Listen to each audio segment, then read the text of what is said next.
السلام علیکم بچوں، کیا حال چال ہے؟ کیسی ہیں آپ سب؟ اور سمر ویکیشنز کیسی چل رہی ہیں آپ کی؟ Sorry I was not in touch with you. School کے کام تھے، بہت سے ایشوز تھے جن کو ریزالو کیا، اور بٹ آپ لوگ میرے مائنڈ میں تھے کہ آپ لوگوں کو جو ہے میں نے لیسن دینا ہے. تو چلیں، جو ٹائم گزر گیا اس کے لیے اگر غلطی ہو تو میں ایکسکیوز کرتی ہوں، سوری فار دیٹ. بٹ بھی ہم وقت ضائع نہیں کریں گے، اور اب ڈیلی کی بیس پہ انشاءاللہ میں آپ لوگوں کو لیسن جو ہے وہ شیئر کروں گی، ایکسپلین کروں گی. اگر آپ میں سے کسی بھی اسٹوڈنٹ کا کوئی کویسچن ہو تو آپ پوچھ سکتے ہیں. Here is the pairing scheme. اس کے اوپر ذرا ہم فوکس کر دیتے ہیں. ہم لوگوں نے پہلے جو ہے وہ ہمارا فوکس ہے آن کویسچن نمبر 2. MCQs تو آپ کو پتہ ہے ہم انشاءاللہ پریپیئر کر لیں گے، بٹ کویسچن نمبر 2 جو ہے اس میں 8 کویسچنس میں سے آپ نے 5 سولو کرنے ہیں. ان میں چیپٹر نمبر 14، 15، 16، 17، 18 آپ کے ہیں. ہم نے 5 کرنے ہیں، تو آئی تھنک کہ ہم لوگوں کو جو فوکس کرنا چاہیے ان چیپٹر نمبر 14، 17 اور 18 پر کرنا چاہیے، تاکہ ہمارے جو ہیں 5 کی بجائے 6 جو ہیں وہ شارٹ کویسچنس اٹیمپٹ ہو جائیں.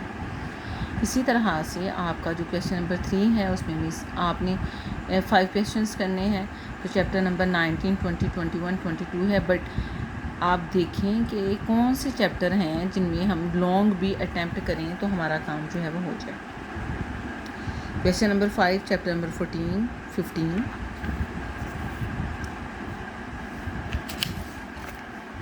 چیپٹر نمبر جو ہے کویسچن نمبر 6، سوال number 6، chapter number 20، 22. It means کہ ہم کویسچن نمبر 3 میں اگر 20 اور 22 کریں تو ہمارا لانگ کویسچن بھی ہو جائے گا، اور جو ہے ہمارے 4 شارٹ بھی ہو جائیں گے.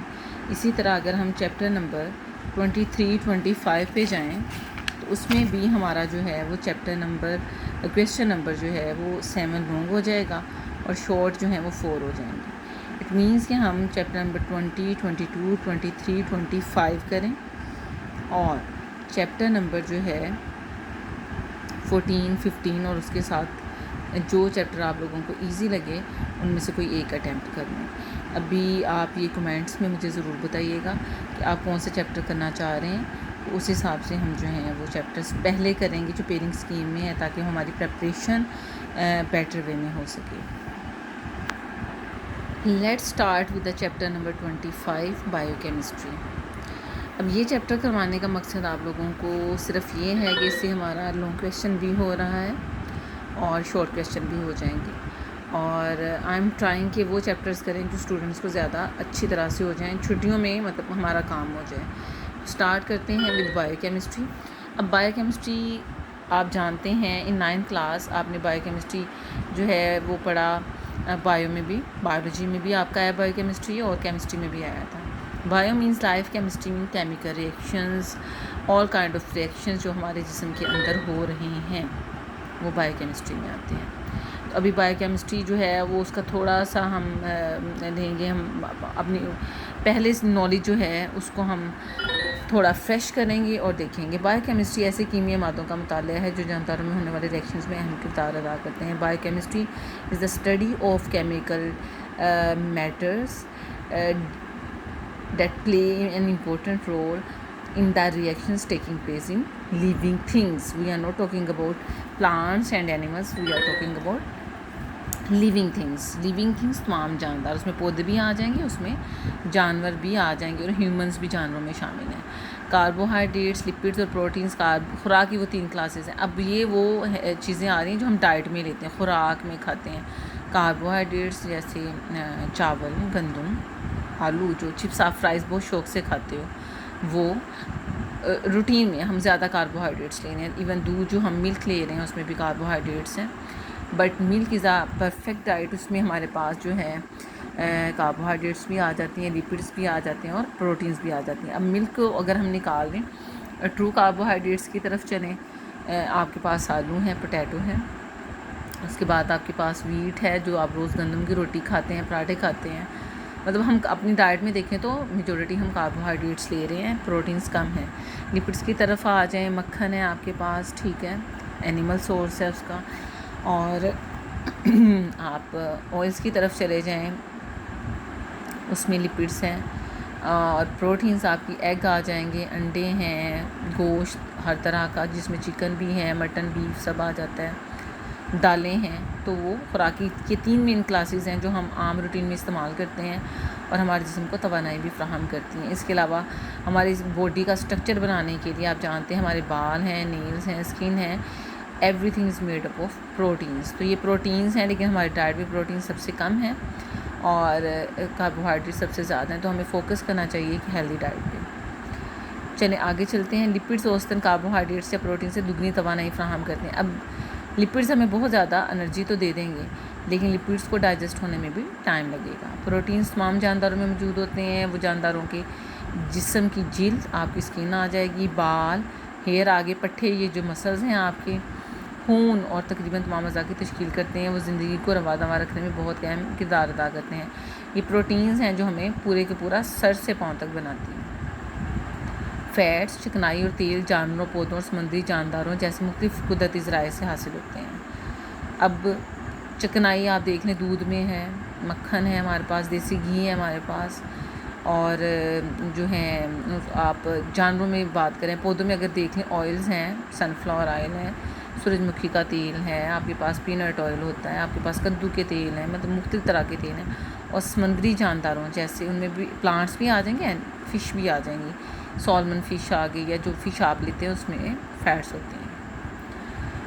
مکھن اور گھی جانوروں سے حاصل ہونے والی خاص قسم کی فیٹس ہیں جو دودھ سے بنائی جاتی ہیں. اب یہ انہوں نے بتا دیا کہ آپ کو جو اینیمل ہیں سورس وہ ذرا لمیٹیڈ ہے، وہاں سے حاصل ہوگی. اب غذائیت کی اہمیت کیا ہے؟ ایک تو ہمارے پاس ہوتی ہے خوراک اور ایک ہوتی ہے غذا. ماشاء اللہ all of you love to eat korma, biryani, papad. اور اگر ہم بات کر لیں ان بیٹر کمیونٹی تو وہ آپ کی بیبی لیز، ڈفرینٹ اسنیکس اور وہ ساری چیزیں آ جائیں گی. وہ آپ کی بھوک تو ختم کر دیں گی، لیکن وہ آپ کو غذائیت نہیں دیں گی، نیوٹریشن نہیں دیں گی جو آپ کی باڈی کے لیے ضروری ہے. تو وہ صرف خوراک کے زمرے میں آئیں گی. بات کرنے غذائیت کی تو وہ چیز، وہ خوراک جس سے ہمیں ہمارے جسم کو انرجی ملے، ہمارے جسم کا سٹرکچر مینٹین ہو، وہ ہے غذائیت. اور ایسی خوراک کو ہم غذا کہتے ہیں. اب غذائی اجزاء خوراک کے وہ اجزاء ہیں جو صحت کو برقرار رکھنے اور بیماری سے بچاؤ کے لیے باقاعدگی سے درکار ہوتی ہیں. ایک صحت مند جسم کو 10 غذائی اجزاء کی ضرورت ہے. کاربوہائیڈریٹس یہ انسانی جسم کے لیے توانائی کا بنیادی ذریعہ ہے. کوئی بھی بندہ بے ہوش ہو جائے، کسی کی انرجی لیول ڈاؤن ہو جائے تو اس کو سب سے پہلے گلوکوز پانی میں گھول کے دے دیتے ہیں فوراً. کیوں؟ کیونکہ وہ گلوکوز جو ہے از دا بیسک یونٹ جس نے آکسیجن کے ساتھ ریئیکشن کرنا ہے اور جو ہے کاربن ڈائی آکسائڈ بنانی ہے، انرجی بنانی ہے اور واٹر بنانا ہے. تو یہ اگر کسی کی انرجی لیول بالکل لو ہوگا تو ہم کاربوہائیڈریٹس دیں گے، فوراً انرجی ملے گی. ایک صحت مند بالغ کو جو کہ ماشاء اللہ بالغ ہو چکے ہیں، روزانہ 2200 کیلوریز یا 2K کیلوریز کی معیاری خوراک کے لیے 225 سے 325 گرام کاربوہائیڈریٹس کو استعمال کرنا چاہیے. اب آپ چیک کیجئے گا کہ آپ جو گندم کی ایک روٹی لیتے ہیں وہ کتنے گرامز کی ہیں، تو آپ کو آئیڈیا ہو جائے گا کہ آپ کاربوہائیڈریٹ بہت زیادہ لے رہے ہیں. تاہم زیادہ سرگرمی والے افراد کو، یعنی جو لوگ جیسے آپ بچے ہیں، آپ لوگ گیمز میں حصہ لیتے ہیں، آپ کی ایکٹیویٹیز ایک اولڈ ایج بندہ ہے یا جو ایک میچور ایج کا بندہ ہے اس سے زیادہ ہوتی ہیں، آپ زیادہ ایکٹیو ہوتے ہیں، تو آپ کو زیادہ کی ضرورت ہوگی، لیکن اتنے زیادہ کی نہیں کہ آپ 3-4 روٹیاں کھا لیں اور آپ کے کاربوہائیڈریٹ بہت زیادہ ہو جائیں. کیوں؟ کیونکہ یہ کاربوہائیڈریٹس جو آپ ایکسٹرا لیں گے گلائکوجن میں چینج ہو کے آپ کے لیور کو فیٹی کر دیں گے. نیکسٹ آ جاتا ہے لپڈس. یہ بھی ضروری غذائی اجزاء ہیں کیونکہ یہ ہمارے جسم کے لیے توانائی کے بڑے ذخائر کے طور پر کام کرتے ہیں. فوراً تو انرجی نہیں دیں گے آپ کو. آپ روٹی کھائیں اور یا بریڈ لیں اور پھر آپ ایک پراٹھا کھائیں، تو آپ دیکھیں کہ آپ جس دن پراٹھا کھائیں گے تو آپ کو اس دن زیادہ وقت کے بعد بھوک لگے گی کیونکہ اس کو ڈائجسٹ ہونے میں ٹائم لگے گا. وہ آپ کے اسٹمک کے اندر پڑا رہے گا اور آہستہ آہستہ ڈائجسٹ ہوگا. یہ ہمارے جسم کے اہم اعضاء کے لیے انسولیشن، آپ کو انسولیٹ کرتے ہیں، گرمی کا احساس نہیں ہونے دیتے اور حفاظت بھی کرتے ہیں. ایک بالغ کی روزانہ کی فیٹ کی مقدار تقریباً 44 سے 78 گرام کے درمیان ہوتی ہے. پروٹینز یہ ہمارے جسم کو توانائی بھی فراہم کرتے ہیں، انہیں خلیات کی تعمیر اور زخمی خلیات کی مرمت کرتے ہیں. اور ایک بالغ انسان کو روزانہ 60 گرام پروٹین کا استعمال کرنا چاہیے. اب ذرا دیکھ لیں باقی آپ کے ساتھ کیا کرتے ہیں، پروٹینز آپ کے جسم کے لیے کیا کیا کچھ کرتے ہیں. آپ کی گروتھ کے لیے ضروری ہیں، آپ کے اگر سیلز جو ہیں ان کو ریپیئر کی ضرورت ہے اس کے لیے ضروری ہیں، جیسے آپ کے بلڈ سیلز ہیں، ہیموگلوبن، ٹھیک ہے، وہ اس میں ہے. آپ کی blood cells, red blood cells کی مثال لے لیں تو آفٹر 120 ڈیز جو ہے وہ ختم ہو جائیں گے. تو اگر آپ پروٹینز اچھے نہیں لیں گے تو وہ ریپروڈیوس کیسے کریں گے؟ تو پھر آپ کو پروٹینز کے اوپر بھی فوکس کرنا چاہیے. وائٹامنز اور منرلز بہت تھوڑے چاہیے ہمیں، بہت تھوڑی کوانٹٹی میں، لیکن ہمارے لیے بہت کمپلسری ہے. یہ نشو و نما آپ کی گروتھ، تولید، ریپروڈکشن اور جسم کے کام کرنے اور اسے برقرار رکھنے میں مدد دیتے ہیں. کہاں سے ملیں گے؟ پھل لے لیں، سبزیاں اور اناج. مینس وائٹامنز اور منرلز کا سورس پلانٹس ہیں، نہ کہ اینیملس. تو وہاں سے آپ کو ملیں گے. تو اس لیے اپنی ڈائٹ میں ویجیٹیبل، سیلڈس اور جو ہے فروٹس کا استعمال کریں. صحت مند خوراک کی بنیادی باتیں، بیسکس آف ہیلدی ایٹنگ. صحت مند خوراک کی بنیادی باتیں 10 ذیل ہیں. بیسک جو آپ کی آ جائیں گے وہ یہ ہیں: پھل، سبزیاں، مکمل اناج اور صحت مند چکنائیاں سمیت مختلف قسم کی غذائیں استعمال کریں. ان میں تمام غذائی اجزاء موجود ہوتے ہیں جن کی ہمارے جسم کو ضرورت ہوتی ہے. کم کھائیں اور خوب پانی پئیں تاکہ آپ کے جسم سے جو ایکسریٹ ہونے ہیں ویسٹ مٹیریل وہ ہو سکے. سیج شدہ چکنائیاں، سیچوریٹڈ فیٹس نہیں لینی آپ نے. چینی اور سوڈیم کے استعمال میں کمی کریں. سیج شدہ چکنائیاں آپ بیڈ کولیسٹرولز کہلاتی ہیں، یا آپ کی خون کی نالیوں میں اکٹھا ہو جائیں گی. اور آپ کو میں نے بڑی دفعہ اگزامپل دی ہوئی ہے کہ اگر آپ کے گھر میں سیویج کا پائپ ہے، اس کے اندر غلاظت اکٹھی ہو جائے، گند اکٹھا ہو جائے تو کیا ہوگا؟ وہ پائپ پھٹ جائے گا. وہ تو پائپ ہے نا، پھٹ جائے گا. اس کو گزرنے کے لیے، پانی کو گزرنے کے لیے راستہ کم ملے گا. اسی طرح اگر آپ کی خون کی نالیوں میں یہ پلاک اکٹھا ہو گیا تو پھر خون کی نالیوں میں کیا ہو جائے گا؟ خون کی گزرنے کی جگہ کم ہو جائے گی. پریشر زیادہ ہوگا تو بلڈ پریشر ہو جائے گا ہائی. چینی لیں گے تو ڈائبٹیز ہونے کے چانسز تو جو ہیں وہ فیٹ ہونے کا. ڈائبٹیز کو تو چھوڑ دیں آپ، چینی زیادہ لینے سے گلائکوجن زیادہ ہوگا، لیور فیٹی ہو جائے گا اور وہ بھی جو ہے کام نہیں ٹھیک کر پائے گا. اور سوڈیم کا اگر زیادہ استعمال کریں گے تو بھی آپ کی باڈی کے اندر بی پی ہائی ہونے کے چانسز، ہائپر ٹینشن کے چانسز زیادہ ہو جاتے ہیں.